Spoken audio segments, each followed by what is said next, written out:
Salam dəyərli abituriyentlər, müdavimlər, xoş gördük hamınızı. Mən Akşin Tahirov, tarix müəllimiyəm. Dəyərli yoldaşlar, vaxt itirmədən keçirik növbəti mövzumuza. Növbəti mövzumuz Göytürk xaqanlığı. Yəni, birinci və ikinci Göytürk xaqanlıqlarını biz bir videoda sizin diqqətinizə çatdıracağıq.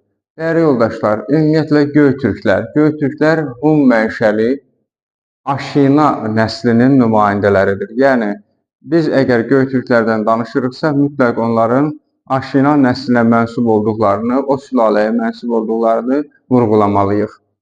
Deməli, elə ki, Böyük Hun dövləti, yəni Asiya Hun dövləti dağılır, parçalanır.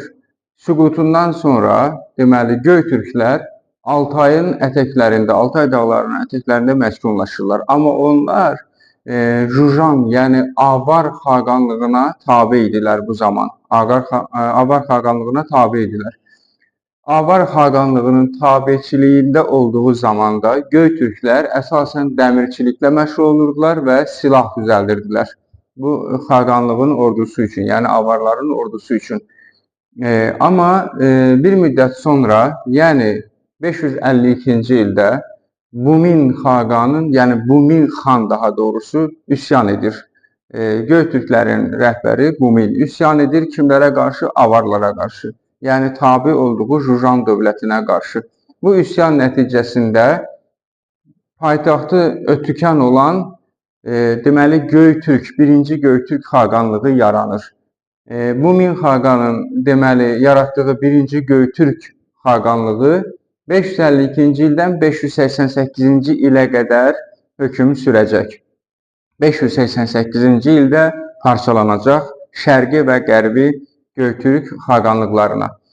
Deməli, Türk adını rəsmi şəkildə qəbul edən ilk dövlət Göytürk xaqanlığıdır. Bumin xaqandan sonra, yəni Bumin xaqandan sonra gələn varislər zamanında xaqanlığın ərazisi genişlənəcək. Hətta Qafqaz uğrunda da deməli müharibələr aparılacaq. Xaqanlıq özü ərazisi çox böyük olduğu üçün, geniş olduğu üçün iki hissəyə ayrılırdı şərti olaraq. Yəni bölünməmişdi, sadəcə idarə etmə olaraq iki hissəyə ayrılırdı. Bunların şərq hissəsi, yəni bir hissəsi şərq hissəsinə Xaqan rəhbəri gedirdi, qərb hissəsinə isə Yabqu rəhbəri gedirdi. Yabqu deməli Xaqana yaxın olan, yaxın mənasında işlənən bir ifadədir, sözdür və əsasən də ən böyük sərkərdə, ən yaxın sərkərdə olurdu. Bu da Xaqanın ya qardaşı, ya qohumu belə bu şəxslərdən təyin olunurdu. Yəni qərb əyalətlərini Yabqu idarə edirdi. Deməli, ikinci şəxs idi Yabqu həm də xaqanlıqda, Xaqandan sonra. Sonra gələcək Muğan xaqan. Muğan xaqan birinci Göytürk xaqanlığının ən qüdrətli hökmdarıdır. Yəni, sual düşsə ki, Göytürk xaqanlığının ən qüdrətli hökmdarı kimdir və ya hansı xaqanın dövründə Göytürk imperatorluğu, birinci Göytürk xaqanlığı ən qüdrətli dövrünü yaşamışdır? Muğan xaqanının dövründə. Muğan xaqan da deməli, Bumin xaqanın başlatdığı Jujanlara qarşı mübarizəni davam etdirir. Hətta Jujanları Göytürklərin ərazisindən qovur. Eyni zamanda Çini asılı hala salır. Kim? Muğan xaqan.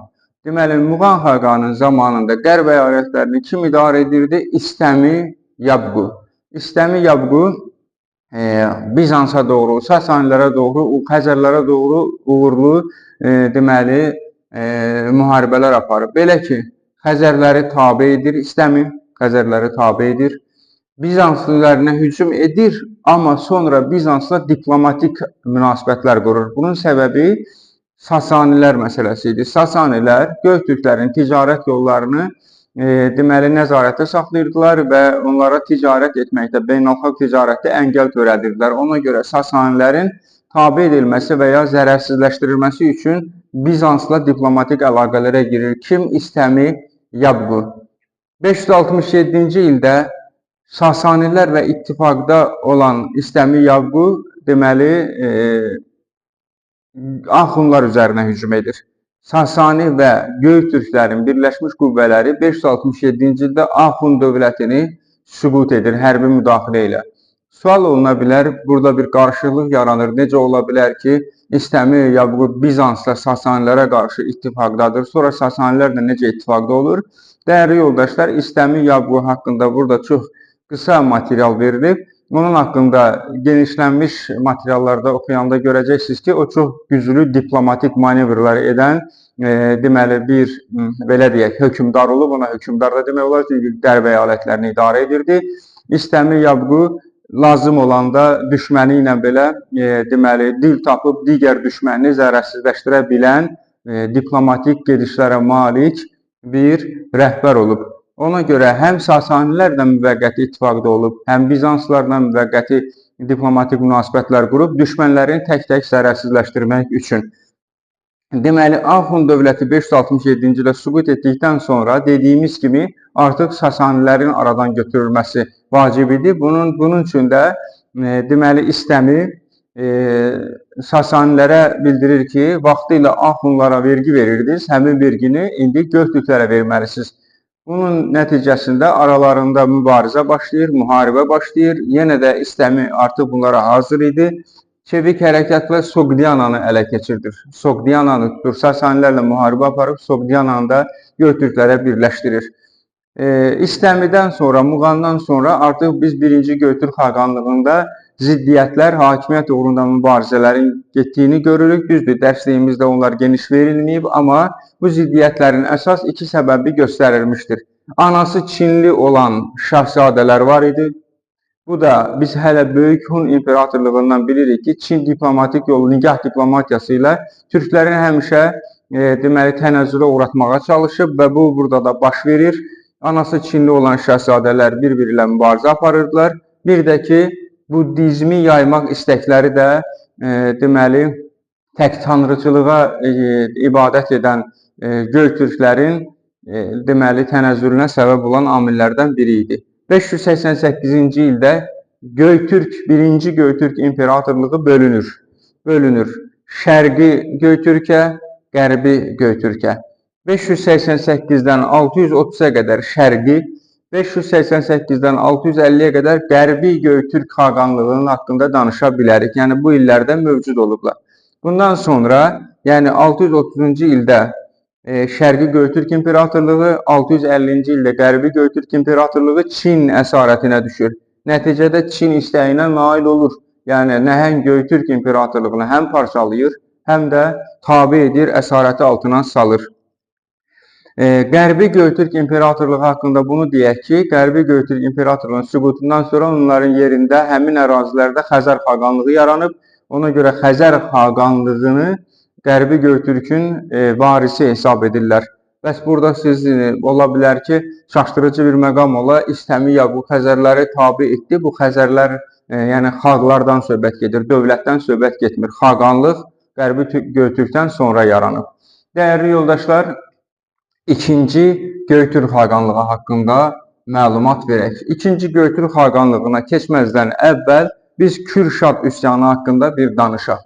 Türk tarixinin qəhrəmanlıq səlnamələrindən olan Kürşad üsyanı haqqında bu fikirlər bizim dərsliyimizdə var. Əslində çox geniş bir mövzudur, amma biz imtahana hazırlaşırıq. Ona görə bizə o geniş informasiyalar lazım deyil. Kitabda nə var, onu bildirəcəm sizə. Deməli, 639-cu ildə Kürşad adında bir türk əsilli sərkərdə öz ətrafına 40 nəfər, kitabda belə yazılıb, 40 nəfər sadiq insan toplayır və sürətli hərəkətlərlə, yəni sürətli hücumla Şah sarayını, daha doğrusu İmperator sarayını, Çin İmperator sarayını üzərinə yürüyür. Məqsəd orada sarayda yəni çevriliş eləmək. Yəni bir növ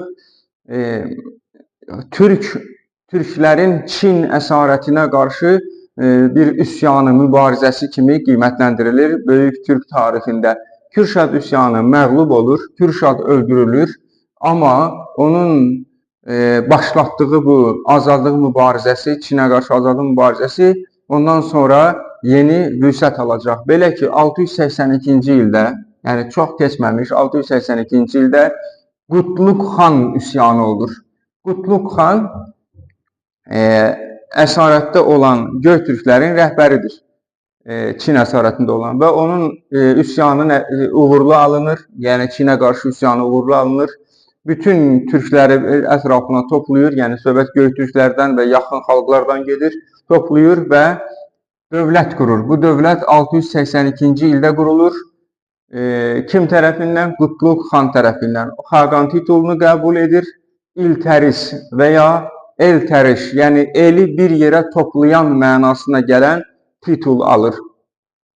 İkinci Göytürk Xaqanlığının paytaxtı da Ötükən olur. Necə ki, birinci Göytürk Xaqanlığının paytaxtı da Ötükən idi. 682-ci ildən 744-cü ilə qədər ikinci Göytürk Xaqanlığı mövcud olur. Qutlug İltəris xan. Qutlug İltəris xan ikinci Göytürk Xaqanlığının xaqanıdır. O, Türk qızı ilə evlənir. Qutlug İltəris xan xaqanlığı yaradandır. Birinci Göytürk Xaqanlığını yaradan Bumin xaqandır. İkinci Göytürk Xaqanlığını yaradan Qutlug İltəris, yəni Eltəriş xaqandır. Türk qızı ilə evlənir. Vəziri Tonyukuk, köməkçisi. Burada vəziri sözü yoxdur. Köməkçisi biz də elə vəziri kimi götürə bilərik. Çünki daim onun yanındadır, ona istiqamətlər verir. Xüsusən diplomatik məsələlərdə və ordu quruculuğunda Tonyukukun böyük rolu vardır. Sonra gələcək hakimiyyətə Qapağan xaqan. Qapağan xaqan. Qapağan xaqan 692-ci ildən 716-cı ilə qədər deməli hakimiyyətdə olur. 692-716. İltəris xan 682-692-ci ildə hakimiyyətdə olub. Ondan dərhal sonra 692-ci ildə hakimiyyətə gəlir Qapağan xaqan və 716-cı ilə qədər hakimiyyətdə olur. Onun da yanında Tonyukuk var. Tonyukukla birlikdə ölkəni daha da gücləndirirlər. İkinci Göytürk Xaqanlığı daha da möhkəmləndirirlər. Sonra gələcək Bilgə xaqan. Diqqətinizə çatdırım ki, Qapağan xaqan Qutlug İltərisin qardaşıdır. Qutlug İltərisin varisləri Bilgə və Gültigin deməli kiçik yaşda olduğu üçün hakimiyyətə Qapağan xaqan gəlir. Qapağan xaqandan sonra 716-cı ildə Bilgə xaqan gəlir. Bilgə xaqan Qutlug İltərisin oğludur. 716-cı ildən 734-cü ilə qədər hakimiyyətdə olur. Onun da yanında Tonyukuk var. Tonyukuk da burada da vəzirdir və ölkənin, dövlətin quruculuq işlərində, möhkəmlənməsində, ərazisinin genişlənməsində, qüvvətlənməsində xüsusi rolu var Tonyukuk. Eyni zamanda qardaşı kiçik yaşlı Gültigin də deməli Bilgə xaqana köməklik edir. Ümumiyyətlə Bilgə xaqanın dövrü İkinci Göytürk İmperatorluğunun ən qüdrətli dövrü hesab olunur. Deməli, Gültiginin və Tonyukukun vəfatından sonra artıq ölkədə tənəzzül başlayır, üsyanlar başlayır. Geniş ərazili bu imperatorluqda tabe edilmiş xalqlar, xüsusən Uyğurlar çox aktiv davranırlar bu üsyanlarda. Nəticədə 744-cü ildə Uyğurlar və tabe edilmiş xalqların birgə mübarizəsi nəticəsində İkinci Göytürk Xaqanlığı süqut edir. Deməli, dəyərli yoldaşlar, mövzunu bitirməmişdən əvvəl deməli Tonyukuk haqqında məlumat verib, Tonyukuku deməli türklərin Bismarck adlandırırlar. Tonyukuk